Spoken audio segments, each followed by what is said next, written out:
அனைவருக்கும் உற்சாகமான இனிய காலை வணக்கம். இன்றைய நாள் டிசம்பர் 31, 2024 மார்கழி 16ஆம் நாள் செவ்வாய்க்கிழமை. அனைவருக்கும் இன்றைய நாள் இனிமையான நாளாக அமைய டைகர் குடும்பம் சார்பாக வாழ்த்துகிறோம். இந்த வருடத்தில் அனுபவித்த அனைத்திற்கும் நன்றி சொல்லுங்கள். இந்த வருடத்தில் கடினமான நினைவுகளை மனதில் இருந்து அகற்றிவிட்டு புதிய நம்பிக்கையுடன் துவங்குங்கள். நமது பிரபஞ்சம் வாய்ப்புகளால் நிறைந்தது. உங்களுக்கான வாய்ப்பு காத்திருக்கிறது. இப்பொழுது நாம் அனைவரும் எட்டின் மீது நிற்கிறோம். நமது விஷன் மிஷன் இறைவணக்கம் கூறப்போகிறோம். இதை நான் சொல்ல சொல்ல அதன் இடைவெளியில் நீங்களும் அதை திரும்ப சொல்லுங்கள். அப்படி சொல்வதனால் உங்களுக்குள் ஆற்றல் பெருகுவதை நீங்கள் உணர்வீர்கள். உங்களுக்குள் ஆனந்தமும் ஆரோக்கியமும் நிலைத்திருக்க இது உதவும். Tiger vision. மனம், புத்தி, உடல் மூன்றும் சமநிலையில் இருந்தால் வாழ்க்கை பிரகாசிக்கும். டைகர் மிஷன் ஒரு தனி மனிதனின் தொடர்ச்சியான ஆரோக்கியமும் பொருளாதாரமும் இவ்வுலகை மாற்றும். டைகர் இறைவணக்கம். என் வாழ்க்கையின் நம்பிக்கையாயிருக்கும் இறைவா, நான் சேவை செய்யும் இந்த அமைப்பே நீ வாழும் இடமென எண்ணுகிறேன். நான் தினமும் செய்யும் பணியே எனது கடமை என நம்புகிறேன். எனது உடலை கண்ணும் கருத்துமாய் பாதுகாப்பதே எனது பொறுப்பு என உணர்கிறேன். நன்றி இறைவா. நாம் ஆயுள் முழுவதும் ஆரோக்கியத்தோடு ஆனந்தமாய் வாழ்வதற்கு நமக்கு ஆயுள் முழுவதும் ஆசானாய் 8 நடை பயிற்சியை கற்றுத்தர வருகிறார் நமது குரு டாக்டர் டைகர் தேன்கொடு பிரபாகரன் அண்ணா அவர்களை உற்சாகத்தோடு வரவேற்கிறோம். எல்லோருக்கும் இனிய காலை வணக்கம். இந்த அற்புதமான காலை வேளையில் 9 மூட்டுக்களையும் அசையக்கூடிய அற்புதமான பயிற்சிகளை முடிச்சுட்டு 27 முறை சூப்பர் பிரெயின் யோகா அப்படின்னு சொல்லக்கூடிய தோப்பு கரணங்களை முக மலர்ச்சியோட மனம் மகிழ்ச்சியோடு முடிச்சுட்டு 8 நடப்பதற்காக தயார் நிலையில் இருக்கிறோம். 8 மீது இருக்கிறோம். கிழக்கு மேற்காக நடப்பவர்கள் கிழக்கு திசையிலிருந்து மேற்கை நோக்கியும், தெற்கு வடக்காக நடப்பவர்கள் தெற்கு திசையிலிருந்து வடக்கை நோக்கியும், அதாவது நம்ம பேசிக் கோர்ஸ் மற்றும் அட்வான்ஸ் கோர்ஸ் அப்படின்னு 2 பிரிவாக நடந்துக்கிட்டு இருக்கோம். 21 நிமிட நடை, அப்புறம் 42 நிமிட நடை அப்படின்ட்டு எல்லாருமே இப்போது நம்மளுடைய முதலடி எடுத்து வைத்து நடையை தொடங்கலாம். இப்பொழுது பெண்கள் அனைவரும் இடதுபுறமாகவும் ஆண்கள் அனைவரும் வலதுபுறமாகும், அதாவது பெண்கள் லெஃப்ட் சைடிலும் ஆண்கள் ரைட் சைடிலும் முதலடி எடுத்து வைத்து நடையை தொடங்குகிறோம். நடை இயல்பாக இருக்கிறது, நடை தளர்வாக இருக்கிறது, தோள்பட்டை தளர்வாக இருக்கிறது, கழுத்து குனியாமல் இருக்கிறது, கால்கள் ஒன்றுக்கு முன்பு ஒன்று வருவது போல் நடந்து கொண்டு இருக்கிறோம். கைகள் அதனிசைவில் அசைந்து கொண்டிருக்கிறது. சுவாசம் சீர்நிலையில் இருக்கிறது. எண்ணம் நேர்மறையாக இருக்கிறது. மனம் மகிழ்வுடனும் அமைதியுடனும் இருக்கிறது. ஒற்றை சிந்தனையாளர்கள் அத்தனை பேரும் ஒற்றுமையோடு ஒரே திசையை நோக்கி பயணித்து கொண்டிருக்கிறோம். நமது பயணம் வெற்றிகரமாக அமைய எல்லாம் வல்ல இறைவனை துணை கலைத்து கொண்டு தொடர்ந்து பயணிக்கிறோம். ஒவ்வொரு விடியலும் நமக்கு பல விஷயங்களை கற்றுத்தந்து கொண்டே இருக்கிறது. நாம் பெற்றுக்கொண்டே இருக்கிறோம். அதை வாழ்வில் பயன்படுத்தி வெற்றி கண்டு கொண்டே இருக்கிறோம். அவ்வாறாக இன்றைய விடியலும் நமக்கு பல விஷயங்களை கற்றுத்தரப்போகிறது. நாம் பெற்றுக்கொள்ளப் போகிறோம். அதை வாழ்வில் பயன்படுத்தி வெற்றி காணப் போகிறோம். ஒவ்வொரு நாளும் நமது நடையை தொடங்கும் போது நாம் சில பல நினைவூட்டல்களை நினைவூட்டுவது வழக்கம். அவ்வாறாக இன்றைய நினைவூட்டல்கள் நம்மளுடைய பயிற்சிகளை, முயற்சிகளை, நிகழ்ச்சிகளை, செயல்களை எதை தொடங்குவதற்கு முன்பாகவும் நாம் முதலில் செய்ய வேண்டியது நமது தாயை வணங்க வேண்டும், நமது தந்தையை வணங்க வேண்டும், நமது குருமார்களை வணங்க வேண்டும், நமது இயற்கையை, நமது இறைவனை, நமது பிரபஞ்சத்தை வணங்க வேண்டும், நமது இஷ்ட தெய்வங்களை வணங்கி கொள்ள வேண்டும், நமது மூதாதையர்களை, நமது முன்னோர்களை வணங்க வேண்டும். இவர்களிடம் அருளாசி பெற்று நமது பயிற்சிகளை, முயற்சிகளை தொடங்க வேண்டும். அவ்வாறாக தொடங்கக்கூடிய அத்தனை பயிற்சிகளும், முயற்சிகளும், நிகழ்ச்சிகளும், செயல்களும் வெற்றியில் நிறைவடையும் என்பதை நினைவில் கொண்டு ஒவ்வொரு நாளும் நினைவோடு நாம் அவர்களை நினைவு கூறுவோமாக. தொடர்ந்து வெதுவெதுப்பான நீர் 2 டம்ளர் பருகி நமது பயிற்சிகளை தொடங்கி இருக்க வேண்டும். நமக்கு அருகில் எப்பொழுதுமே குடிநீர் இருக்கும்படியாக பார்த்து கொள்ள வேண்டும். நமது உள்ளங்கைகளை மடக்கி பார்க்க வேண்டும். விரலின் நகங்களின் வண்ணங்களை பார்க்க வேண்டும். சுவாசத்தை சோதித்து பார்க்க வேண்டும். இவையெல்லாம் இயல்பாக இருக்கும். அடுத்த நமது 21 நிமிடத்திற்கு பிறகு அவையில் மாற்றம் ஏற்படுவதை நம்மால் கண்டுகொள்ள முடியும். நம்மை இணைத்து வைத்தவர்களுக்கு நன்றிகளையும், நாம் இணைத்து வைத்தவர்களுக்கு வாழ்த்துக்களையும் நாம் ஒவ்வொரு நாளும் சொல்லணும். நம்மை இணைத்து வைத்தவர்களையும், நாம் இணைத்து வைத்தவர்களையும் அகக்கண்ணில் கொண்டு வந்து, அவர்கள் அவர்களது குடும்பம் மகிழ்ச்சியோடும், ஆரோக்கியத்தோடும், செல்வ வளங்களோடும் இருக்க வேண்டும். அவர்கள் எண்ணியதெல்லாம் நடக்க வேண்டும். அவர்கள் கேட்டதெல்லாம் கிடைக்க வேண்டும். அவர்களுக்கு எல்லாம் வல்ல இயற்கை இறைவன் பிரபஞ்சம் துணை நிற்க வேண்டும் என்று ஒவ்வொரு நாளும் வேண்டிக் கொள்ள வேண்டும். தொடர்ந்து நம்முடைய மனதில் 3 முக்கிய முத்தான கேள்விகளை எழுப்ப வேண்டும். நாம் எதற்காக இப்பொழுது 8 நடை பயிற்சியை மேற்கொள்கிறோம்? நாம் எதற்காக டைகர் குழுமத்தில் இணைந்து பயணிக்கிறோம்? நாம் நமது இலக்கை நோக்கித்தான் பயணிக்கிறோமா? இந்த முத்தான முக்கிய 3 கேள்விகளை ஆழ் மனதில் எழுப்பி அதற்கான விடையை நாம் பெற வேண்டும். ஒவ்வொரு நாளும் ஒவ்வொரு விடை வரும் என்பதை நான் ஒவ்வொரு நாளும் கூறுவேன். உங்களுக்கான விடை என்ன வருகிறது என்பதை ஒவ்வொரு நாளும் கேட்டு பாருங்கள். நாம் எதற்காக இப்பொழுது 8 நடைப்பயிற்சியை மேற்கொள்கிறோம்? நாம் எதற்காக டைகர் குழுமத்தில் இணைந்து பயணிக்கிறோம்? நாம் நமது இலக்கை நோக்கித்தான் பயணிக்கிறோமா? இந்த 3வது கேள்வி, நாம் நமது இலக்கை நோக்கித்தான் பயணிக்கிறோமா? இந்த கேள்வியை நிச்சயமாக எல்லா இடத்திலும், எல்லா செயல்களிலும் நீங்கள் கேட்டு பாருங்கள். நீங்கள் என்ன வேலை செஞ்சுக்கிட்டு இருந்தாலும் சரி, நீங்கள் என்ன தொழில் செய்து கொண்டிருந்தாலும் சரி, நீங்கள் என்ன விளையாடி கொண்டிருந்தாலும் சரி, உடற்பயிற்சி செய்து கொண்டிருந்தாலும் சரி, என்ன செயல் செய்து கொண்டிருந்தாலும் இந்த கேள்வியை அடிக்கடி உங்களுடைய ஆழ் மனதில் கேளுங்க. நாம் இலக்கை நோக்கித்தான் பயணிக்கிறோமா? ஏன்னா நாம் தொடங்கும்போது ஒரு இலக்கை நிர்ணயித்து எல்லாருமே எல்லா நிகழ்வையுமே தொடங்குவோம். எல்லா செயல்களையுமே ஒரு இலக்கை நிர்ணயித்து தான் தொடங்குவோம். ஆனால் அது காலப்போக்கில் எந்த இலக்கை நோக்கி பயணிக்கிறோம் அப்படிங்கிறதே தெரியாமல் பயணிக்க ஆரம்பிப்போம். அது மறந்து விட்ட பிறகு நமக்கு வெற்றி அப்படிங்கிறது கிட்டாமல் போய்விடும். உதாரணமாக நான் பலமுறை சொல்லியிருப்பேன், இலக்கில்லாத பயணம் துடுப்பில்லாத படகில் பயணிப்பது போல அப்படின்ட்டு. ஸோ நம்மளுடைய இலக்கை நோக்கி தான் நாம் பயணிக்கிறோமா? இந்த கேள்வியை நீங்கள் கேட்டுக்கிட்டே இருந்தீங்கன்னா உங்களுக்கு ஏதேனும் ஒரு டைவர்ட் அப்படிங்கிறது நடந்து கொண்டு இருந்துச்சுன்னா அதை விட்டு நீங்கள், அதாவது திசை மாறுதல், மடை மாறுதல், கவனச்சிதறல் அப்படிங்கிறது மாதிரி நமக்கு எங்கேனும் யாரேனும் ஒரு டிஸ்டர்பன்ஸ் அப்படிங்கிற ஒரு விதமாக நம்மளை திசை மாற்றிவிட்டால், நம்மளை மடைமாற்றிவிட்டால், நமக்கு கவனச்சிதறல் ஏற்பட்டு விட்டால் நாம் அதிலிருந்து மீண்டும் மீண்டும் நம்மளுடைய இலக்கை நோக்கி பயணிக்க முடியும். 8 நடைப்பயிற்சியில் டைகர் குழுமத்தில் நீங்கள் இணைந்து பயணிக்கும் பொழுது உங்களுடைய இலக்கை நோக்கிய பயணம் இல்லாமல் இருக்கிறதா அப்படிங்கிறதும், நாம் எதற்காக இந்த டைகர் குழுமத்தில் இணைந்தோம், நாம் எதற்காக இப்பொழுது 8 நடை நடந்து கொண்டிருக்கிறோம்? இலக்கிற்காக. அது என்ன இலக்கு? ஒவ்வொருத்தவர்களும் ஒவ்வொரு விதமான இலக்கு வைத்திருப்பார்கள். ஆரோக்கியம் சம்பந்தப்பட்டதாக இருக்கும், பொருளாதாரம் சம்பந்தப்பட்டதாக இருக்கும், அல்லது இரண்டும் கலந்ததாக இருக்கும், அல்லது இன்னும் இன்னும் தன்னுடைய உயர் பதவிகளை நோக்கி இருக்கும், தன்னுடைய கல்வியை நோக்கி இருக்கும், தன்னுடைய வேலையை நோக்கி இருக்கும், தன்னுடைய தொழிலை நோக்கி இருக்கும்னு விதவிதமான இலக்குகள் இருக்கும். இலக்குகளை நிர்ணயித்து பயணிப்போம். நாம் எண்ணியது நடக்கும், நாம் கேட்டது கிடைக்கும் என்பதை மனதில் கொண்டு, இலக்கை நோக்கிய பயணம் மட்டுமே வெற்றியை தரும் என்பதை மனதில் கொண்டு நம்ம ஒவ்வொரு நாளும் பயணிக்கணும். அந்த கேள்வியை ஆழ் மனதில் கேட்டுக்கிட்டே இருக்கணும். நமக்கு எந்த திசை மாற்றம் மடைமாற்றம் ஏற்படாமல் நாம் பயணிப்பதற்கு நமக்கு உறுதுணையாக நம்மளுடைய தாய் தந்தை, குருமார்கள், இயற்கை இறைவன், பிரபஞ்சம், இஷ்ட தெய்வங்கள், மூதாதையர்கள், முன்னோர்கள் எப்பொழுதுமே துணை இருப்பார்கள். கூடுதலாக உங்களுக்கு பிரபஞ்சம் அறக்கட்டளையும் மற்றும் டைகர் குழுமமும் உங்களுக்கு என்றென்றும் துணையோடு நிற்கும் என்பதை இந்த நேரத்தில் கூறி தொடர்ந்து பயணிக்கிறோம். நம்மளுடைய 1400வது நாள் அந்த கொண்டாட்டத்திற்கு நம்மளுடைய உறுப்பினர்கள், நம்மளுடைய கேப்டன்கள், வைஸ் கேப்டன்கள், கோஆர்டினேட்டர்கள் இவங்கெல்லாம் தங்களுடைய வாழ்த்து செய்தியை அனுப்பியிருந்தாங்க. அந்த வகையில் நாம் நிறைய வாழ்த்து செய்திகளை பார்த்து வருகிறோம். அந்த வரிசையில் இன்னைக்கு ஒரு அற்புதமான ஃபீட்பேக் அடங்கிய வாழ்த்து செய்தியை பார்க்க போகிறோம். இந்த அற்புதமான வாழ்த்து செய்தியை நமக்கு அனுப்பி வைத்திருப்பவர் அம்மா சகோதரி டைகர் குமுதவள்ளி ஃப்ரம் மதுரை. இவங்க மதுரை டைகர் கிளப்போடைய கேப்டனாக இருக்கிறாங்க. அம்மா சகோதரி டைகர் குமுதவள்ளி ஃப்ரம் மதுரை அவர்கள் அவர்களது குடும்பம் மகிழ்ச்சியோடும் ஆரோக்கியத்தோடும் செல்வ வளங்களோடும் இருப்பதற்கு எல்லாம் வல்ல இயற்கை இறைவன் பிரபஞ்சம் துணை நிற்க வேண்டும். அவர்கள் எண்ணியதெல்லாம் நடக்க வேண்டும். அவர்கள் கேட்டதெல்லாம் கிடைக்க வேண்டும்.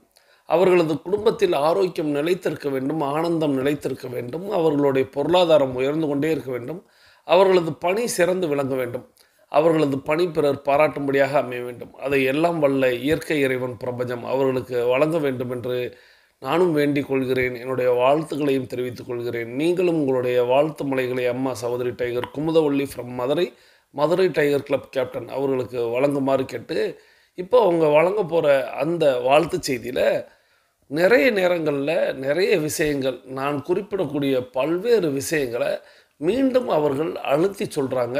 ஸோ அது என்ன சொல்கிறாங்கங்கிறத சற்று கூர்ந்து கவனியுங்கள். அது உங்களுக்கு வாழ்க்கையில ஒரு திருப்புமுனையை உண்டு பண்ணும். வாங்க இப்போ அம்மா சகோதரி டைகர் குமுதவள்ளி அவங்களுடைய வாழ்த்துச் செய்தி அடங்கிய அந்த பின்னூட்டத்தை, அதாவது ஃபீட்பேக்கை கேட்கலாம் வாருங்கள். அனைவருக்கும் இனிய காலை வணக்கம். நான் மதுரை கேப்டன் குமுதவள்ளி பேசுறேன். 1400வது நாள் விழாவுல நம்ம பயணிக்கிறது மிக்க மகிழ்ச்சியா இருக்கு. இது பிரபஞ்சம் நமக்காக கொடுத்த ஒரு வரம்னு தான் இத நான் அந்த குழுவ சொல்லுவேன்.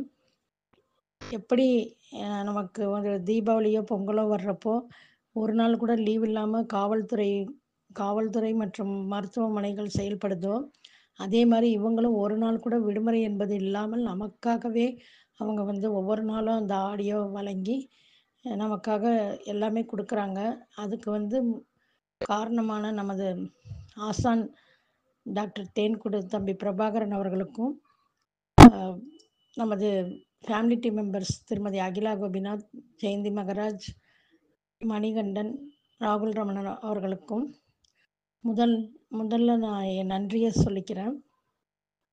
இப்படிப்பட்ட குழுவுல நம்ம பயணிக்கிறப்போ, நம்ம முன்னோர்கள் நமக்காக விட்டு போன முக்கியமான அ உடல் நலம் சார்ந்த பயிற்சிகளை இவங்க தினம் தினம் அந்த எண்ணெய் குளியல், வாய் கொப்பளித்தல், எண்ணெயில் வாய் கொப்பளித்தல், அப்புறம் அந்த நடைப்பயிற்சி முக்கியமா 8 நடை பயிற்சி செய்றது, அப்புறம் தோப்பு கரணம் போடுறது, எல்லாமே அவங்க இந்த உடலும், மனமும் சார்ந்த பயிற்சிகள் அந்த உடல் உள்ளுறுப்புகளுக்கு முக்கியமா நன்றி சொல்றது. இதெல்லாமே நமக்கு ஒரு உடலுக்கு ஒரு புத்துணர்ச்சிய டெய்லி குடுக்குது. மேலும் இவங்க சொல்ற அந்த ஒவ்வொரு நாளும் அந்த வாழ்த்துக்கள், நன்றிகள் அதெல்லாம் கேட்கறது நம்ம உள்ளத்துக்கு முக்கியமான அ உள்ளம் சார்ந்த பயிற்சிகள் அது. ஒருத்தருக்கு நம்ம வாழ்த்தோ, நன்றியோ சொல்றப்போ, அது பல மடங்கா பிரபஞ்சத்துக்கு போய் அது நம்மளுக்கு கிடைக்கிறப்போ, அந்த வாழ்த்தும், நன்றியும் நமக்கு வாழ்க்கைக்கு ஒரு முக்கிய துணையாக நமக்கு நிற்கும் என்பது என்னோட கருத்து. மேலும் இந்த குழுவுல நம்ம பயணிக்கிறது ஒவ்வொரு ஒரு சிறு ஆரோக்கிய குறிப்போ, இல்ல அந்த மோட்டிவேஷன் ஸ்பீச்சோ இதெல்லாம் நம்ம யூடியூப்ல பார்க்குறத நம்ம அவங்களுக்கு அனுப்பி, அவங்க எல்லாருக்குமே அந்த இது ஒளிபரப்புறது பயனுள்ள ஒரு இது. அதுக்கு அவங்க ஒவ்வொருத்தருக்கும் இந்த வாழ்த்துக்கள் சொல்றப்போ, அதுக்காகவே நாங்க அத அனுப்பணுங்கிற ஒரு இத நான் வச்சிருக்கேன். ஏன்னா, அந்த காலையில இப்ப நானும் அனுப்புவேன். எல்லாமே ஆரோக்கிய குறிப்பு எல்லாமே. அதுக்கு தம்பி நமது ஆசான் வாழ்த்துக்கள் சொல்றப்போ, அவ்வளோ ஒரு இதுவா இருக்கும். நம்மளுக்கு ஒரு கோடி ரூபா நம்மளுக்கு அதுக்கு பரிசளித்தாலும் ஈடாகாது அந்த வாழ்த்துக்கு. அந்த வாழ்த்துக்காகவே நான் சில குறிப்புகள், அப்புறம் ஏதாச்சும் கதைகள் எல்லாமே அனுப்புவேன். அப்படிப்பட்ட ஒரு குழு தான் இது. ஒரு தன்னலமற்ற ஒரு தன்னலமற்ற நமது டைகர் குழுல பயணிக்கிறது மிக்க மகிழ்ச்சியா இருக்கு எனக்கு. எல்லாருமே இதில நீங்க எல்லாருமே இதில இது பண்ணணும், ஜாயின் பண்ணணும். மேலும் இந்த குழுவுல ஜாயின் பண்றவங்க எல்லாருக்குமே ஒரு ரிக்வெஸ்ட் என்னன்னா, இந்த நம்ம டெய்லி இதில பயணிக்கிறோங்கிறத அவங்க ஒரு லைக் பண்ண சொல்லுவாங்க. அத நான் லைக் பண்ணிட்டு தான் காலையில இனிய காலை வணக்கமே அந்த யூடியூப்ல போடுவேன். அப்புறம் தான் கருத்து அவங்க அந்த இடைவெளியில கேட்குறப்பவும் எல்லா கேள்விக்குமே நான் அனுப்பி இது விடையளிப்பேன். டிஏ ரிப்போர்ட்டும் அவங்க சொல்ற மாதிரி கொஞ்ச நாள் என்னோட ஃபோன் கொஞ்சம் ரிப்பேரால அனுப்ப முடியல. ஏதோ ஒரு சில பல காரணங்களால செய்ய முடியல. ஆனா மேக்ஸிமம் நான் அனுப்பிருவேன். அப்படி அவங்க டிஏ ரிப்போர்ட்டும் கேட்கறது நமக்காக தான் கேட்குறாங்க. இதையும் எல்லாருமே இனிமேட்டு செய்யுங்க.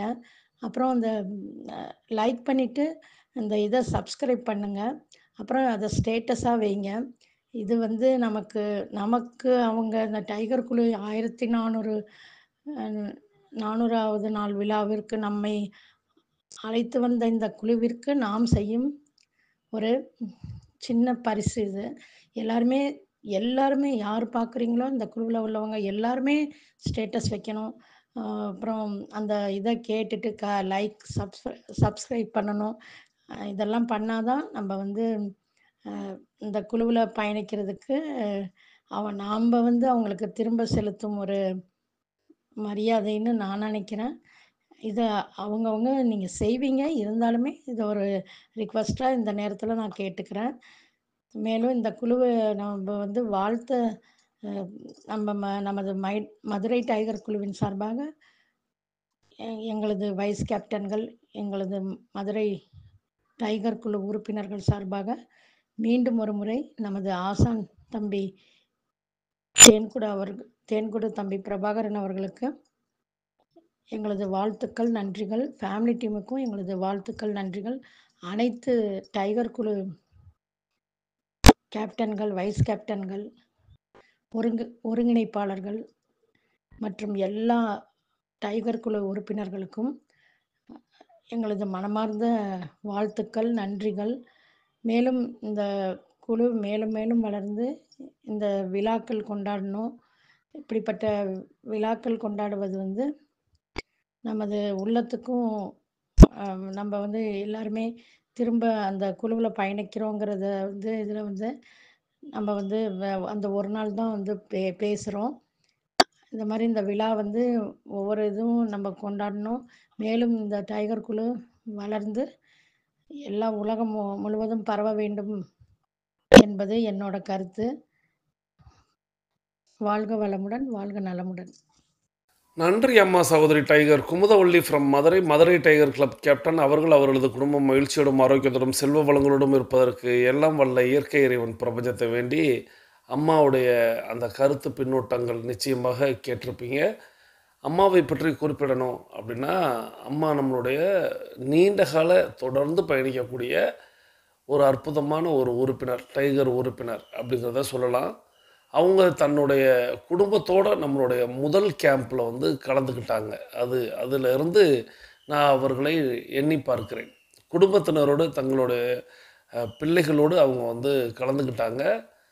நம்மளுடைய டைகர் கிளப்புடைய அந்த விஷுவலைசேஷனுடைய எஃபெக்டை வந்து அந்த முதல் கேம்ப்லேயே நான் வந்து அனுபவித்தேன் அப்படிங்கிறத சொல்லுவாங்க. அதாவது நம்ம ஏற்கனவே பலமுறை சொல்லியிருப்போம். ரெட் அலர்ட் அந்த காலகட்டத்தில் ஆனாலும் நம்மளுடைய கேம்ப் வந்து நிச்சயமாக நடைபெறும் அப்படிங்கிறத சொல்லி அதை செய்து காட்டினோம் அப்படிங்கிறதுல அவங்க வந்து அன்றைய நாளில் இருந்து அந்த பிரமிப்பில் இருக்கிறேன் அப்படிங்கிறத குறிப்பிடுவாங்க. தொடர்ந்து எனக்கு அம்மாவை ரொம்ப பிடித்த ஒரு விஷயம் அப்படிங்கிறது தொடர்ந்து செயல்படுதல் அப்படிங்கிறது ரொம்ப பிடிக்கும். எந்த சூழ்நிலையிலும் நம்ம வந்து பயணத்தில் இருந்தால் நான் வந்து ஆடியோ கேட்பதில்லை, விருந்தினர்கள் வந்திருந்தால் நான் வந்து நடப்பதில்லை, வெளியூர் பயணித்தால் என்னால் வந்து நடக்க முடியாது, ஆடியோ கேட்க முடியாதுன்னு பல்வேறு காரணங்களை நம்ம தேடிக்கொண்டிருக்கிறோம் அல்லவா. அம்மா வந்து குறிப்பிடுவாங்க, இந்த மாதிரி நான் வந்து கோவிலுக்கு செல்கிறேன், இந்த மாதிரி பயணத்தில் இருக்கிறேன், இந்த மாதிரி ஆனாலும் நான் வந்து ஆடியோ கேட்டுடுவேன் அப்படிங்கிறத எனக்கு மெசேஜாகவும் சொல்லிவிடுவாங்க. அதே மெசேஜை ஃபேமிலி டீம் உறுப்பினர்களுக்கும் அனுப்பி வச்சு அந்த தகவல் எனக்கும் வந்து சேரும். ஸோ அவங்க வந்து தகவலையும் கொடுத்துடுவாங்க. ஆனால் அதே நேரத்தில் அவங்களுடைய கமெண்ட்டுகளையும், அதாவது கருத்துக்களையும் நித்தம் வந்து நம்மளுடைய யூடியூப்லேயே அவங்க வந்து பதிவு செய்வாங்க. அப்போது அவங்க அன்றைய நாளில் அந்த ஆடியோவை கேட்டுட்டாங்க அப்படிங்கிறது பொருளாக இருக்கும்.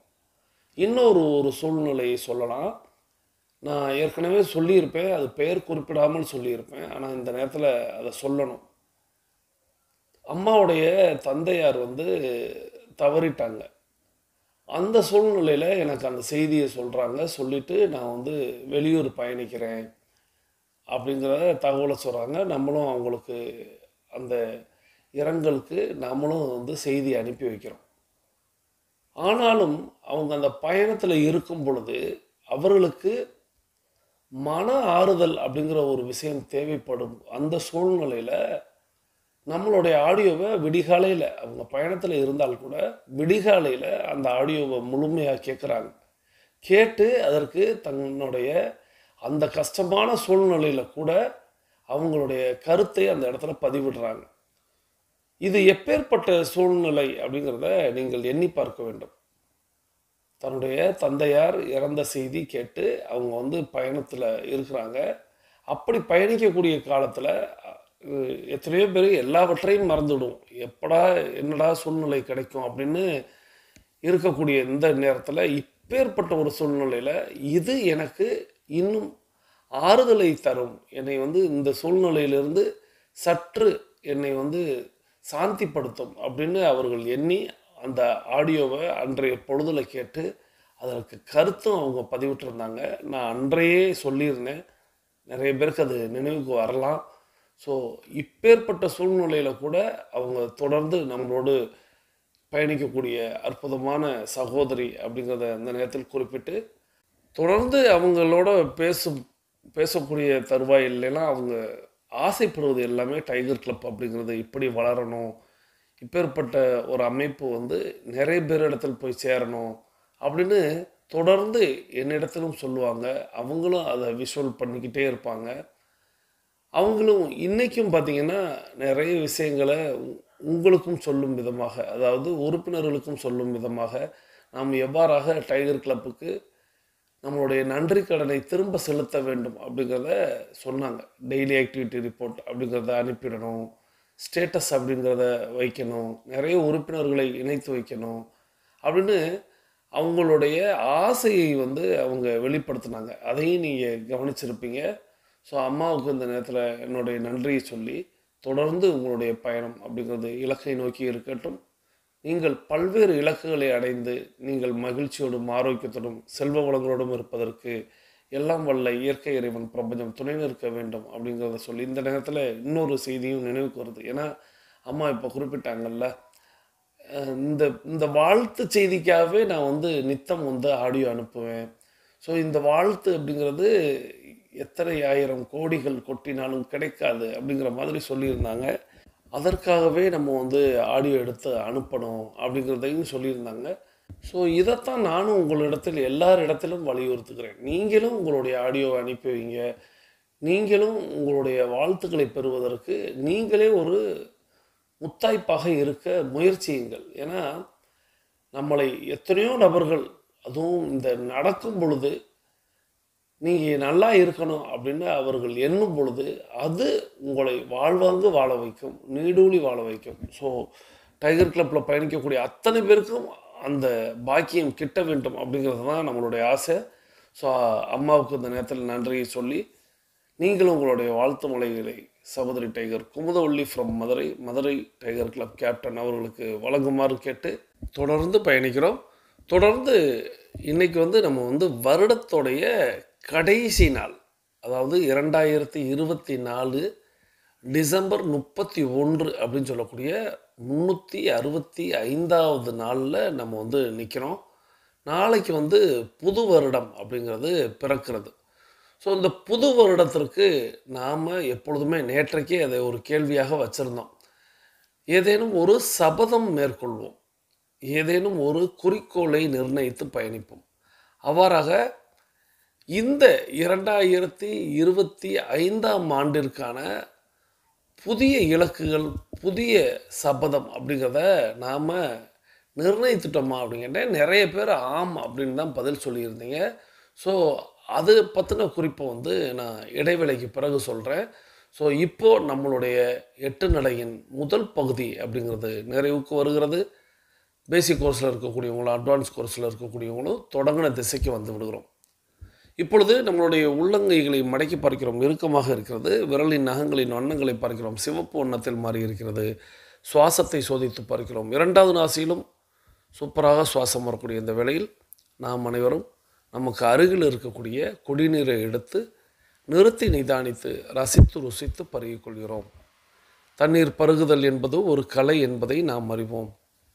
தண்ணீர் பருகும் பொழுது நமது கவனத்தை நீரில் வைப்போம், நீரின் சுவையில் வைப்போம், நீரின் தன்மையில் வைப்போம்.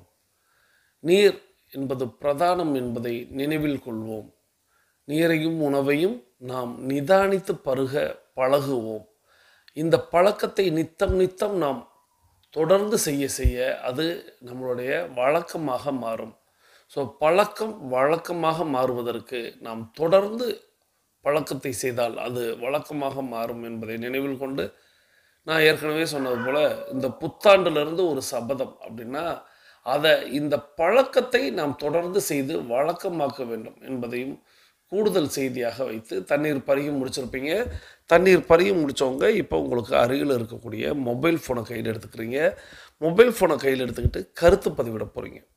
இன்றைக்கி நம்ம என்ன கருத்து பதிவிட போகிறோம் அப்படின்னா, நம்ம வந்து இரவில் வந்து 12 மணிக்கு எல்லாரும் இந்த புத்தாண்டை, ஆங்கில புத்தாண்டை எல்லாருமே இரவு 12 மணிக்கு கொண்டாடுவாங்க.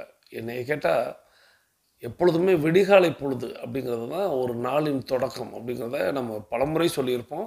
ஆனாலும் எல்லாருமே 12 மணி ஆகிட்டா அதுக்கடுத்து அது வந்து அடுத்த நாள் அப்படின்ட்டு 12 மணிக்கு எழுந்து ஹாப்பி நியூ இயர் அப்படின்னு சொல்லிக்கிட்டு இருப்பீங்க. அலாரம் வச்சுருப்பீங்க. ஆனால் அதெல்லாம் தேவையில்லை. உங்களுடைய புத்தாண்டு வாழ்த்து செய்தியை முன்னதாகவே சொல்ல விருப்பம் உள்ளவர்கள், அதாவது அட்வான்ஸ் ஹாப்பி நியூ இயர் அப்படின்னு சொல்லுவோம் அல்லவா, அப்படி விருப்பம் உள்ளவர்கள் இன்னைக்கு உங்களுடைய இரண்டாவது பதிலாக, முதல் பதில் அப்படிங்கிறது எப்பொழுதுமே டெய்லி ஆக்டிவிட்டி ரிப்போர்ட் அப்படிங்கிறத நீங்கள் அனுப்பிட்டீங்களா அப்படிங்கிறதும், இரண்டாவது பதில் அப்படிங்கிறது நீங்கள் அட்வான்ஸ் ஹாப்பி நியூ இயர் அப்படிங்கிறத சொல்லலாம். அதே போல் 2024க்கும் நம்ம நன்றி சொல்லலாம். அது மூன்றாவது பதிலாக வைத்துக்கொள்ளுங்கள். 2024 அப்படிங்கிறது நமக்கு ஒரு அற்புதமான ஆண்டாக அமைந்திருக்கும். உங்களுடைய வாழ்க்கையில் பல்வேறு குறிக்கோள்களை, பல்வேறு இலக்குகளை நீங்கள் பெறுவதற்கும் அது அமைவதற்கும் உறுதுணையாக இந்த ஆண்டு இருந்திருக்கலாம்.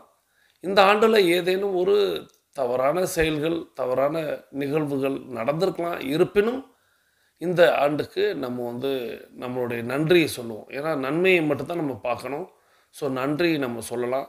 இந்த அற்புதமான 2024ஆம் ஆண்டிற்கு நம்மளுடைய நன்றியை சொல்லி, புதிய வருடத்திற்கான 2025க்கான வாழ்த்து செய்தியை, அட்வான்ஸ் வாழ்த்து செய்தியை சொல்லி, இப்போது பேசிக் கோர்ஸில் இருக்கக்கூடியவங்களா, இதுதான் இந்த 3 கேள்வியில் 1 டிஏ ரிப்போர்ட் அனுப்பிவிட்டீங்களா, 2 அப்படிங்கிறது 2025க்கான அட்வான்ஸ் ஹாப்பி நியூ இயர்னு சொல்லுவோம்லவா, முன்னக்கூட்டியே நம்மளுடைய வாழ்த்து செய்தியை நாளைக்கு நம்ம சொல்லுவோம். அது 3வது அப்படிங்கிறது 2024க்கு நமது நன்றியை சொல்ல வேண்டும்.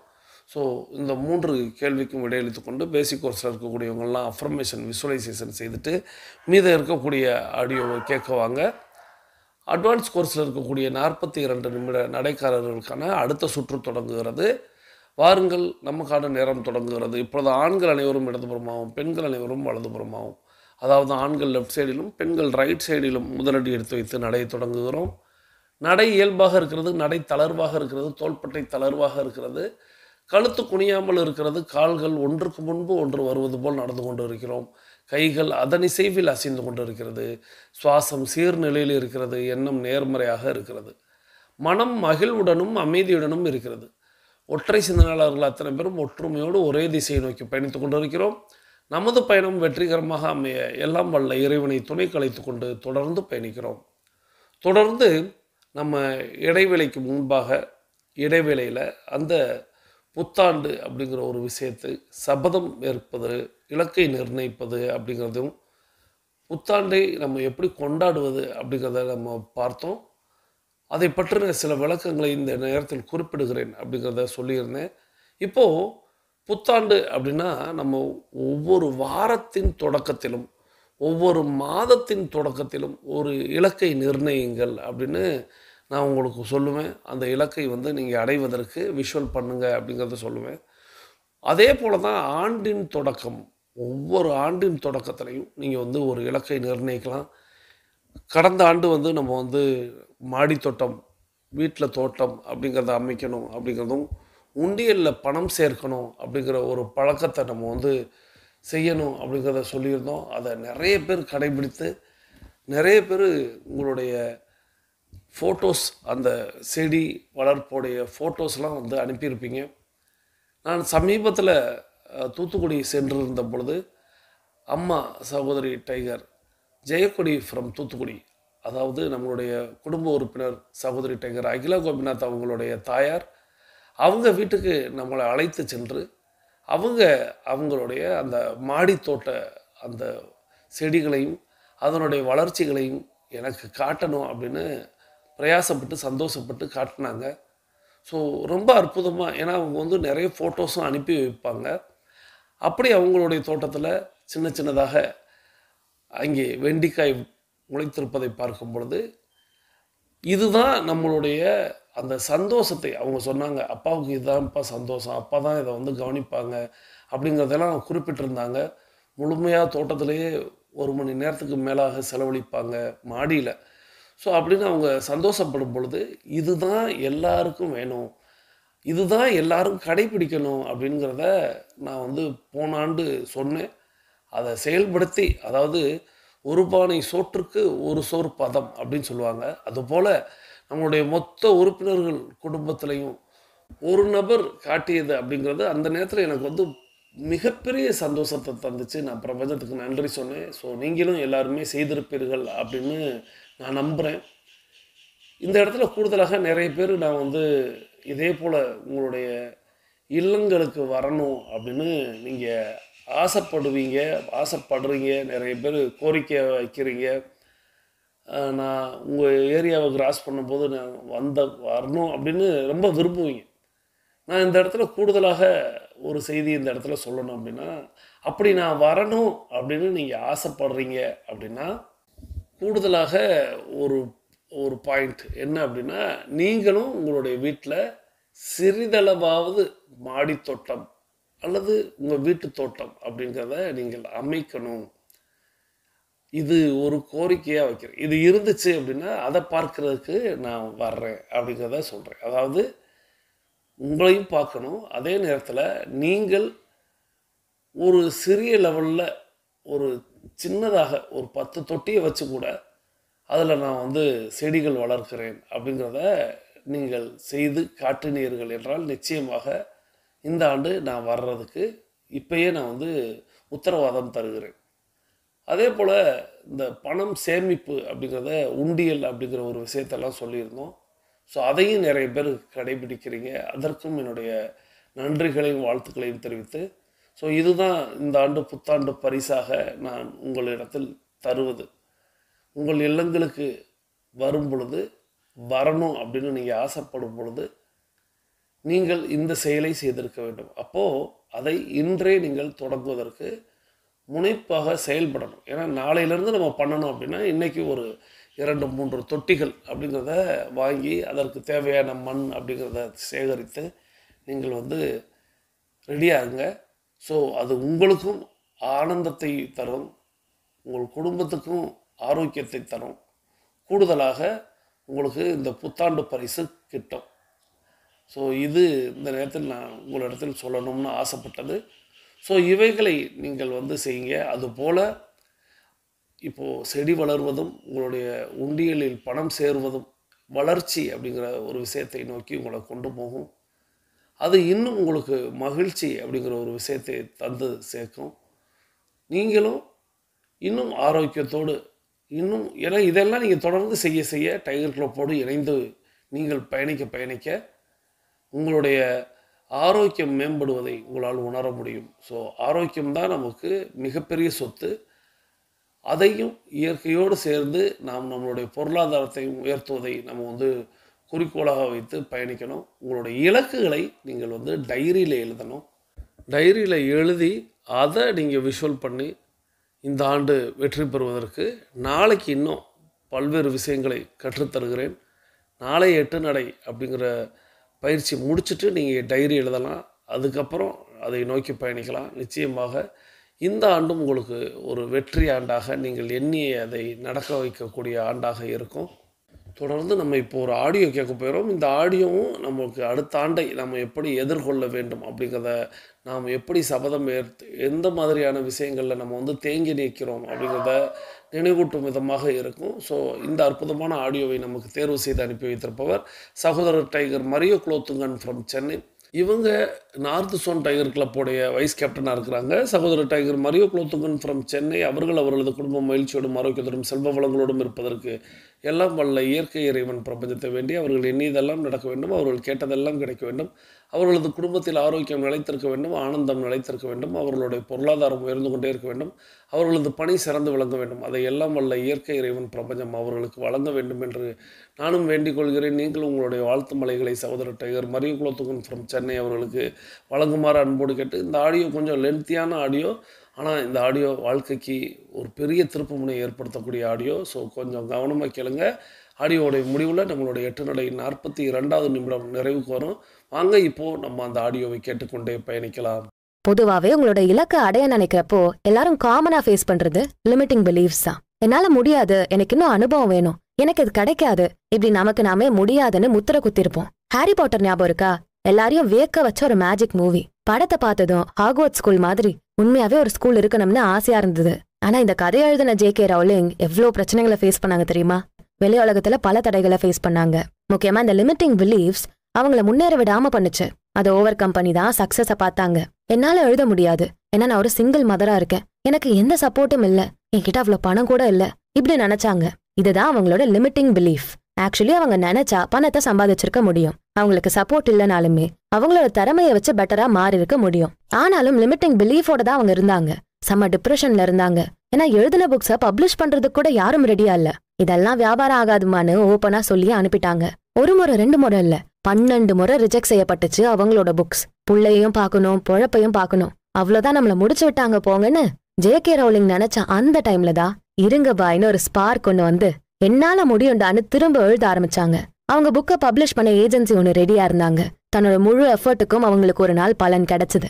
என்னால முடியாதுன்னு நம்மளோட சூழ்நிலைகளை காரணம் காட்டி நம்ம மேல இருக்க நம்பிக்கையை குறைச்சு வைக்கிறப்போ எதையுமே அடைய முடியாதுதான். ஆனா ஒன்ஸ் அதை ஓவர் கம் பண்ணிட்டோம், என்னால முடியும்டான்னு எழுந்து வந்துட்டோன்னு வைங்க, ஒரு ஸ்டெப் எடுத்து வச்சுட்டோன்னு வைங்க, கண்டிப்பா நம்ம போற பாதை சக்சஸ்ஃபுல்லா மட்டும்தான் இருக்கும். இந்த லிமிட்டிங் பிலீஃப்ஸை நம்ம கடந்து வர்றதுக்கு முன்னாடி அது எப்படி இருக்கும், அது என்னன்னு தெரிஞ்சுக்கணும்ல. பொதுவா 10 வகையான லிமிட்டிங் பிலீஃப்ஸ் இருக்கு. நம்பர் 1, நான் அந்த அளவுக்கு சரியா இல்ல, நான் இந்த ப்ராஜெக்டை ஹேண்டில் பண்ற அளவுக்கு சரியா இல்ல. நம்பர் 2, எனக்கு ரொம்ப வயசாயிடுச்சு, இல்ல நான் ரொம்ப சின்ன பையன் இப்படி நினைக்கிறது. எக்ஸாம்பிளுக்கு மேனேஜர் ஆகணுமா, ரொம்ப கஷ்டம், நான் இன்னும் சின்ன பையன், இன்னும் வயசு வேணும் இப்படி யோசிக்கிறது. நம்பர் 3, எனக்கு போதுமான டைம் இல்ல, எனக்காக எனக்கு தேவையான ஸ்கில்ஸை வளர்த்துக்க போதுமான டைம் என்கிட்ட இல்ல. நம்பர் 4, நான் அந்த அளவுக்கு புத்திசாலியே இல்ல, இந்த மீட்டிங் எல்லாம் ஹேண்டில் பண்ற அளவுக்கு நான் புத்திசாலி இல்ல இப்படி நினைக்கிறது. நம்பர் 5, எனக்கு போதுமான அனுபவம் இல்ல. இது எல்லாருமே காமனா ஃபேஸ் பண்ணக்கூடியது. எந்த வேலையா இருந்தாலும் அது 1-2 முறை செஞ்சாதானே அனுபவம் கிடைக்கும். ஃபர்ஸ்ட் ஸ்டார்ட் பண்ணாமலே எப்படி அனுபவம் கிடைக்கும்? இது ரொம்ப பெரிய வேலை, இதுக்கெல்லாம் அனுபவம் வேணும், என்கிட்ட போதுமான அனுபவம் இல்ல, இப்படி எல்லாத்துக்குமே நினைக்கிறதால நமக்கு எந்த ஸ்டெப்புமே எடுத்து வைக்கவே தோணாது. நம்பர் 6, எனக்கு வெற்றிங்கிறது கிடைக்கவே செய்யாது, எந்த இடத்துலயும் எனக்கு வெற்றி கிடைக்காது. நம்பர் 7, எந்த டீம்லயுமே நான் பெஸ்டான பர்சனா இருக்க மாட்டேன். நம்பர் 8, என்கிட்ட போதுமான அளவு டேலண்ட் இல்ல. நம்பர் 9, என்னோட வாழ்க்கையை என்ஜாய் பண்ண தேவையான பொருட்களை வாங்க என்கிட்ட போதுமான பணம் இல்ல. நம்பர் 10, என்னால ஒரு சிறந்த தலைவனா இருக்கவே முடியாது, என்கிட்ட அவ்வளோ தைரியமும் தன்னம்பிக்கையும் இல்ல. இந்த 10 தான் பொதுவான லிமிட்டிங் பிலீஃப்ஸ். குறைஞ்சது இதுல 5ஆவது நம்ம வாழ்க்கையில நம்ம ஃபேஸ் பண்ணிருப்போம். இதெல்லாம் உண்மையா? நல்லா யோசிச்சு பாருங்க. நீங்க எதுக்கும் சரிப்பட்டு வரமாட்டீங்களா? இது வரைக்கும் பண்ணதுல ஏதாவது ஒரு காரியமாச்சும் சக்சஸ்ஃபுல்லா பண்ணிருப்பீங்க தானே? வயசு வரம்பு எதுக்கு? சின்ன வயசுலயே நம்ம மெச்சோர்டா எல்லாத்தையும் ஹேண்டில் பண்ண ஆளுங்க இருக்கதானே செய்யறாங்க. டைம் இன்னும் தாராளமா இருக்கு, ஸ்கெட்யூல் பண்ணணும் அவ்வளவுதான். எல்லாருக்குள்ளயும் புத்திசாலித்தனமும் திறமையும் இருக்கு, பெஸ்டா பெர்ஃபார்ம் பண்ண முடியும், உங்களுக்கு சக்சஸ் கண்டிப்பா கிடைக்கும். இதுதான் ரியாலிட்டி. ஆனா நம்மளே நாம தாழ்த்திக்கிற மாதிரி இந்த லிமிட்டிங் பிலீஃப்ஸை நம்மளே வச்சுக்கிறோம். இது எதனால வருது? ஏன் நம்ம இந்த லிமிட்டிங் பிலீஃப்ஸை உருவாக்குறோம்? பல காரணங்கள் இருக்கு. எதிர்காலத்துல வரக்கூடிய வழியில இருந்து நம்மள நாமளே பாதுகாத்துக்க இதை நம்ம செய்வோம். அப்புறம் நம்ம பண்ணக்கூடிய சில விஷயங்கள் தப்பா இருந்து அதனால உங்களுக்கு மனதளவுல பாதிப்பு ஏற்பட்டா இந்த லிமிட்டிங் பிலீஃப்ஸ் உருவாகும். மோஸ்டா சின்ன வயசுலயே இதை ஆரம்பிச்சிரும். புதுசா எது பண்ணாலும் இதோட பாதிப்பு இருந்துகிட்டே இருக்கும். சோ உங்ககிட்ட இருக்க லிமிட்டிங் பிலீஃபுக்கு என்ன காரணம், எங்க இருந்தது உருவாச்சு, என்ன ப்ராசஸ் இதுக்கு பின்னாடி போய்கிட்டு இருக்கு, இப்படி தெளிவா தெரிஞ்சுக்கிட்டா ஈஸியா இதை கடந்து வந்துட முடியும். முதல்ல கண்டுபிடிக்கணும். மோஸ்டா இந்த பொய்யான நம்பிக்கைகள் எல்லாம் வெளியே நீங்க சத்தமா பேசுறதை விட மனசுக்குள்ளதான் இருக்கும், உங்க தலைக்குள்ள மட்டும்தான் ஓடிக்கிட்டு இருக்கணும். சம்டைம்ஸ் நமக்கே தெரியாது. இப்போ ஒருத்தவங்க சூப்பரா மேடல் நின்னு பேசிட்டு இருக்காங்க, பாக்குறப்போ என்ன சூப்பரா பேசுறாருன்னு ஃபீல் ஆகும். ஆனா பட்டுன்னு உங்க மைண்டுக்குள்ள நமக்கெல்லாம் இது வராது அப்படின்னு தோணும். இப்படி ஒரு எண்ணம் வந்திருக்குன்னு நீங்க ரெக்கக்னைஸ் பண்றதுக்கு முன்னாடியே உங்களோட முகம் சேட் ஆகிடும். அப்படி மறைமுகமா தான் இந்த எண்ணங்கள் இருக்கும். சோ கொஞ்சம் அவேராவே இருங்க. ஒரு மாதிரி சேடா ஃபீல் ஆச்சுன்னா உடனே யோசிங்க ஏன்னு. இந்த மாதிரி லிமிட்டிங் பிலீவ்ஸ் ஏதாவது இருந்தா உடனே அதை ஐடென்டிஃபை பண்ணி ஒரு டைரியோ இல்ல நோட்லயோ எழுதி வைங்க. ஓகே ஒன்னு தானே ஸ்டாப் பண்ணிடாம நெக்ஸ்டும் நோட்டீஸ் பண்ணிக்கிட்டே வாங்க. ஏதாவது இருந்தா எழுதிக்கிட்டே வாங்க. இப்படி எழுதுறப்போ நமக்கு இதுல இருந்து ஓவர் கம் பண்ண ஈஸியா இருக்கும். என்னால இதை கண்டிப்பா பண்ண முடியாது, நான் எல்லாமே ட்ரை பண்ணி பார்த்துட்டேன், எதுவுமே வேலை செய்யல, ஆல்ரெடி வயசாயிடுச்சு, இந்த வேலையிலே இருந்தாலும் இதுக்கப்புறம் வேற கரியர் சேஞ்ச் எல்லாம் பண்றதுக்கு வயசில்ல. இந்த மாதிரி யோசிக்கிறப்போ இது சம்பந்தப்பட்ட சிச்சுவேஷன்ஸ் வர்றப்போ நீங்க கொஞ்சம் உஷாரா நோட் பண்ணி எழுதி வைக்கணும். சில நேரம் ஆப்வியஸா நமக்கு காட்டி கொடுக்காது, மனசுக்குள்ள பயம் இருக்கும், அதனால அதை செய்யாம இருப்போம். பட் இல்லன்னு வேற ரீசன் சொல்லி மழுப்புவோம். உதாரணத்துக்கு எனக்கு இந்த இங்கிலீஷ் கிளாஸ்லாம் போக இஷ்டமே இல்ல, ஏன்னா அந்த அளவு அது ஃபன்னாவே இருக்காதுன்னு சொல்றோன்னு வைங்க. எப்படி நமக்கு தெரியுது இது ஃபன்னா இங்க இல்லன்னு? நம்ம ஒரு ட்ரை கூட பண்ணாம எப்படி தெரிஞ்சது? சோ ஆல்ரெடி எங்கேயோ அடி வாங்கியிருக்கீங்க. இங்கிலீஷ்னா பயம், இங்கிலீஷ் சரியா பேச வராது, எழுத வராது அப்படின்னு பயம். அதனால இங்கிலீஷ் கிளாஸும் பயம். இத மறைக்க இல்லாத கிளாஸ் எல்லாம் ஃபன்னாவே இருக்காது, போரிங்கா தான் இருக்கும்னு மழுப்புறீங்க. இதுக்குள்ள என்ன லிமிட்டிங் பிலீஃப் மறைஞ்சிருக்குன்னு சொல்லுங்க? இங்கிலீஷ் எனக்கு வரவே செய்யாதுங்கிற பொய்யான ஒரு நம்பிக்கை உங்களுக்கு ஆழமா பதிஞ்சிருக்கு. இது அப்படியே ஒரு டைரி எடுத்து நோட் பண்ணி வைங்க. இது எனக்குள்ள இருக்குங்கிறத நீங்க ஏத்துக்கிட்டாலும் சரி ஏத்துக்கலனாலும் சரி, நீங்க தான் இதை உருவாக்கிருக்கீங்க. இதான் உண்மை. அட்லீஸ்ட் இதையாச்சும் ஆமான்னு நம்ம ஒத்துக்கணும். இருக்குன்னு அக்செப்ட் பண்ணாத வர எந்த ஒரு நெகட்டிவ் எண்ணங்களையும் செயல்களையும் உங்களால மாத்தவே முடியாது. தெரிஞ்சோ தெரியாமலோ நாம தான் இதை உருவாக்கிருக்கோம். சில நேரம் அன்ஹெல்தி ரிலேஷன்ஷிப்னால நமக்குள்ள இந்த மாதிரி பொய்யான எண்ணங்கள் விதைக்கப்பட்டிருக்கும். உதாரணம் சொல்லணும்னா வடிவேலு கதை தான். நீ இதுக்கு சரிப்பட்டு வரமாட்டேன்னு சொல்லிருவாங்க. எதுக்குடா நான் சரிப்பட்டு வரமாட்டேன், ஏன் நான் சரிப்பட்டு வரமாட்டேன்னு ஒரு காரணமே தெரியாது. அதனாலேயே எந்த விஷயம் எடுத்தாலும் டேய் நீ இதுக்கு சரிப்பட்டு வரமாட்டடான்னு உங்க மண்டைக்குள்ள ஓடுற சத்தமே சொல்லும். நீங்களும் அதையே அக்செப்ட் பண்ணிக்கிட்டு எது பண்றதுக்கும் ஸ்டெப்பே எடுத்து வைக்க மாட்டீங்க. தெரிஞ்சோ தெரியாமலோ இந்த லிமிட்டிங் பிலீவ்ஸ் உருவாகிடுச்சு. ஒன்ஸ் இதெல்லாம் கண்டுபிடிச்சதும் இதுக்கு பின்னாடி இருக்க அர்த்தம் என்னன்னு பாருங்க. அந்த இங்கிலீஷ் கிளாஸ் எக்ஸாம்பிள் பார்த்தோமே, அந்த மாதிரி பயமா இல்ல வேற எதுமா, இப்படி அதுக்கான அர்த்தத்தை தேடுங்க. இப்ப இதை எதிர்கொள்ளணும். ஃபியூச்சர்ல இந்த மாதிரி நடந்தா எப்படி எதிர்கொள்வீங்க அப்படின்னு யோசிக்கணும். எதிர்கொள்ளலன்னா இதை கடந்து வரவே முடியாது. சோ புரிஞ்சுதா? இந்த நம்பிக்கைகள் எல்லாம் நீங்க உருவாக்குனதுதான். ஏன் இதை நீங்க உருவாக்குனீங்க, என்ன அர்த்தம்னு எல்லாத்தையும் இப்ப நீங்க கண்டுபிடிச்சிட்டீங்க. இதை சேலஞ்ச் பண்ணணும். இது உண்மை இல்ல அப்படிங்கறத ப்ரூவ் பண்ணணும். உதாரணத்துக்கு இங்கிலீஷ் கிளாஸ்ல எனக்கு இஷ்டம் இல்ல, ஃபன்னா இருக்காதுன்னு நீங்க சொன்னா போய் அதை அட்டன் பண்ணணும். அதுவும் பாசிட்டிவா அந்த இங்கிலீஷ் கிளாஸ முதல்ல ஃபோக்கஸ் பண்ணணும். எனக்கு இங்கிலீஷ் வராது, பேச தெரியாதுங்கிற அந்த மறைமுகமான பயம் தான் இந்த கிளாஸ் ஃபன் இல்லன்னு மழுப்பு வச்சிருக்கு. கரெக்டா? இப்ப நீங்க என்ன பண்ண போறீங்கன்னா, எனக்கு இந்த இங்கிலீஷ் கிளாஸ்னா பயம் இல்ல, நான் இங்கிலீஷ் சூப்பராவே பேசுவேன், இப்படி பாசிட்டிவா மாத்தி கிளாஸ் அட்டன் பண்றீங்க. ஒரே ஒரு பர்சன் நீங்க இம்ப்ரூவ் ஆனா கூட அது மிகப்பெரிய சக்சஸ். இந்த ஒரு பர்சன் சக்சஸ் போதும். இன்னும் நீங்க என்ன ஸ்டெப்ஸ் எடுத்து வச்சாலும் அதுல வெற்றியை மட்டும் தான் அடைய வைக்கும். இதுக்கு பெஸ்ட் டிப் பாசிட்டிவ் அஃபர்மேஷன்ஸ் தான். நான் எது பண்ணாலும் சரியாவே வராதுங்கிற நெகட்டிவான நம்பிக்கைய நான் எது பண்ணாலும் சரியாதான் இருக்கும்னு மாத்துங்க. என்னால முடியும், எனக்கு எல்லா திறமைகளும் இருக்கு, இப்படி தினமும் உங்களுக்கு பாசிட்டிவ் அஃபர்மேஷன்ஸை சொல்லிக்கிட்டே வாங்க. இங்கிலீஷ் பேசவே வராது அவ்வளவுதான் நினைக்காம இந்த எண்ணத்தை ஓவர் கம் பண்ணணும். கண்ணாடி முன்னாடி நின்னு எனக்கு இங்கிலீஷ் நல்லா பேச வரும்னு சொல்லுங்க. ஒரு 2-3 சென்டென்ஸ் இங்கிலீஷ்ல பேசுங்க. அங்கேயே உங்களோட இந்த பொய்யான நம்பிக்கை பிரேக் ஆகிடும். என்னால எல்லாம் முடியும், நான் பெஸ்டா பெர்ஃபார்ம் பண்ணுவேன், எனக்கு இதெல்லாம் சாதாரண விஷயம், இப்படி பாசிட்டிவ் அஃபர்மேஷன்ஸை தினமும் சொல்லிக்கிட்டே இருக்கப்போ பொய்யான நம்பிக்கை எவ்வளவு ஸ்ட்ராங்கா இருந்தாலும் அது காணாம போயிடும். நம்ம வைக்கக்கூடிய ஸ்ட்ராங்கான இன்டென்ஷன், நம்ம செலுத்தக்கூடிய கவனம், இது பயங்கரமான டிரான்ஸ்ஃபர்மேஷனை உருவாக்கும். ஒன்ஸ் இதுதான் லிமிட்டிங் பிலீஃப்னு கண்டுபிடிச்ச உடனே இது உண்மை இல்ல, என்னால எல்லாமே செய்ய முடியுங்கிற ஸ்ட்ராங்கான இன்டென்ஷனை வச்சு நீங்க எதை செய்ய முடியாதுன்னு நினைச்சீங்களோ அதை பெஸ்டா செஞ்சு முடிக்க ஃபோக்கஸ் பண்ணணும். பொதுவாவே நிஜமா ரியாலிட்டியில நடக்கிறத தானே நம்புவோம். நம்ம பர்சனாலிட்டி தான் இந்த பர்சனல் ரியாலிட்டியாவே உருவாக்குது. நம்ம எண்ணங்கள், செயல்கள், உணர்ச்சிகள் இதெல்லாம் தான் நம்ம வாழ்க்கையில என்ன நடக்குங்கிறத தீர்மானிக்குது. சோ நீங்க உங்களோட பொய்யான நம்பிக்கைகளை ஃபோக்கஸ் பண்ணாம புதுசா நல்ல எண்ணங்களை, நல்ல நம்பிக்கைகளை உருவாக்கணும். அதுவும் ஸ்டெப் பை ஸ்டெப்பா. நம்ம பொய்யான நம்பிக்கை வச்சோம், அது ஸ்ட்ராங் ஆனதுக்கு மெயினான ரீசன் நம்ம காட்டின உணர்ச்சி தான். இல்ல இது கண்டிப்பா எனக்கு வராது அப்படி ஃபீல் பண்ணி பானையா கண்ணீர் வடிச்சு அந்த பொய்யான நம்பிக்கையை இன்னும் ஸ்ட்ராங் பண்ணிட்டோம். சோ இதை மாத்தி நம்ம நல்ல நம்பிக்கையா வைக்கணும்னா அந்த நல்ல வகையான உணர்ச்சியை நீங்க விதைக்கணும். மக்களோட சாதாரணமா பழகுறதுனா எனக்கு பயம்னு மனசுக்குள்ள ஆழமா நம்பிக்கை வச்சிருக்கீங்க. இதை ஓவர் கம் பண்ண முதல்ல மக்களோட பழகுறதுனா எனக்கு பயம்னு நீங்க வச்சிருக்க அந்த பொய்யான நம்பிக்கைய நீங்க அக்செப்ட் பண்ணுங்க. ஆமா, இந்த பயம் என்கிட்ட இருக்குதான், நான் இந்த நம்பிக்கைய வச்சிருக்கேன் தான். சரி, இப்ப இது எதனால உருவாச்சு? எப்படியும் நீங்க தான் இது உருவாக்கிருக்கீங்க. எப்படி உருவாச்சு? ஏன் இந்த எண்ணம் முதல்ல வருது? எப்பெல்லாம் இது ட்ரிகர் ஆகுது? இந்த ரீசன்ஸ் எல்லாம் கண்டுபிடிங்க. ஓகே, ஏதோ ஒரு காரணம் இதுக்கு இருக்கு. சில நேரம் காரணம் தெரிஞ்சாலே ச்சே அப்படின்னு சப்பையா போயிடும். இப்ப இதை ஓவர் கம் பண்ண போறோம். தினமும் மத்த மக்கள் கிட்ட ஹாய் எப்படி இருக்கீங்க, ஆமா நீங்க எந்த ஊரு, இப்படி சின்னதா கான்வர்சேஷன் வச்சுக்கோங்க. தெரியாத ஸ்ட்ரேஞ்சர்ஸ் கூட பேசுங்க. டிராவல் பண்றப்போ ஆபீஸ்ல இல்ல வீட்டுக்கு வர கெஸ்ட் இவங்ககிட்டலாம் நார்மலா பேசி பழகுங்க. கொஞ்சம் கொஞ்சமா பேச ஆரம்பிச்சு அதை கிராஜுவலா அதிகமாக்கணும். இன்னைக்கு 2 நிமிஷம் பேசினா நாளைக்கு 3, அடுத்த நாள் 5, அடுத்த நாள் 7 நிமிஷம். இப்படி பேச பேச இந்த பயம் உங்களுக்கு காணாம போயிடும். யாருக்கும் பயப்படாம எல்லார்கிட்டயும் சகஜமா பேசுவீங்க. இங்கே விட்டுறக்கூடாது. நீங்க ஒவ்வொரு முறையும் பேசி முடிச்சுட்டு உங்களுக்குள்ள அந்த பாசிட்டிவ் எமோஷனை ஸ்ட்ராங்கா ஃபீல் பண்ணணும். செம்ம ஹாப்பி ஆகணும். ரொம்ப எக்ஸைட்டடா ஹாப்பியா இருந்தா எப்படி ஃபீல் பண்ணுவீங்க? நான் ஜெயிச்சிட்டேன், நான் இதை செஞ்சுட்டேன் அப்படின்னு எந்த அளவுக்கு சந்தோஷம் கிடைக்குமோ அதே ஃபீலை இப்போ நீங்க வெளிப்படுத்தணும். அந்த உணர்ச்சி தான் உங்களோட இந்த நம்பிக்கை இன்னும் ஸ்ட்ராங்கா பதிய வைக்கும். சோ பழைய நெகட்டிவான நம்பிக்கை காணாம போயிடும். ஸ்டெப் என்னன்னா, எண்ணம் வைக்கணும், அப்புறம் அதை செயலா மாத்தணும், அப்புறம் உணர்ச்சிகளை வச்சு அந்த எண்ணத்தை இன்னும் வலுவாக்கணும். சில நேரம் நம்ம கடந்த காலத்தை மன்னிக்காம இருப்போம். அதனாலேயே அது மறக்காது, அதோட தாக்கம் இருந்துகிட்டே இருக்கும். உங்களோட தப்புக்கும் சரி, அடுத்தவங்க செஞ்ச தப்புக்கும் சரி, நீங்க மன்னிப்பு கொடுத்தே ஆகணும். இது உங்களுக்காக தான். நீங்க உங்களை ஃப்ரீ பண்ணிக்கிறதுக்காக. ஏன் இந்த உணர்ச்சி பாரத்தை இன்னும் நீங்க சுமந்துகிட்டே இருக்கணும்? மன்னிச்சிட்டா அது பாட்டுக்கு ஃப்ரீ ஆயிடும். நீலாம் படிச்சு எங்க உருப்பிட போறேன்னு என்ன மிஸ் திட்டாங்க. எனக்கு படிப்பே ஏற மாட்டேங்குது, எனக்கு படிப்பே வராதுன்னு அழுது புலம்பி சாதாரண பிரச்சனை இன்னுமா ஸ்ட்ராங் ஆக்கி மனசுக்குள்ள பதிச்சு வச்சாச்சு. அந்த மிஸ்ஸ மன்னிக்கிற வர, ஏன் எனக்கு படிப்பு வரலன்னு உங்க மேல நீங்க வச்சிருக்க கோவத்தை குறைக்கிற வர இது மாறவே மாறாது. சோ எல்லாத்தையும் பாரமா சுமக்காம கொஞ்சம் மன்னிச்சு இறக்கி விடுங்க. இதுலயே பாதி நெகட்டிவிட்டி குறைஞ்சிரும். இனி எந்த வகையான லிமிட்டிங் பிலீஃப் வந்தாலும் அதை கண்டுபிடிச்சு எதனால இது உருவாச்சுன்னு ரீசனை தெரிஞ்சு எழுதி வச்சுக்கங்க. இந்த பொய்யான நம்பிக்கைய சேலஞ்ச் பண்ணுங்க. இது பொய் தாங்கிறத நிரூபிக்கிற மாதிரி என்னால முடியும்னு எண்ணத்தை வச்சு அதை செயல்படுத்தி உணர்ச்சிகளால இன்னும் வலுப்படுத்துங்க.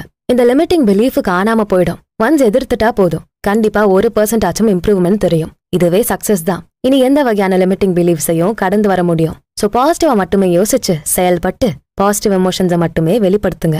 லைஃப் செம பெட்டரா மாறும். நன்றி சகோதரர் tiger Mario Kulothungan from Chennai அவர்கள். அவர்களது குடும்பம் மகிழ்ச்சியோடும் ஆரோக்கியத்தோடும் செல்வ வளங்களோடும் இருப்பதற்கு எல்லாம் வல்ல இயற்கை இறைவன் பிரபஞ்சத்தை வேண்டி இந்த ஆடியோக்கான விளக்கம், இந்த ஆடியோவை பின்பற்ற வேண்டியதெல்லாம் நாளைக்கு நம்ம பார்க்கலாம். இப்போ நம்மளுடைய 42 நிமிடம் அப்படிங்கிறது நிறைவுக்கு வருகிறது.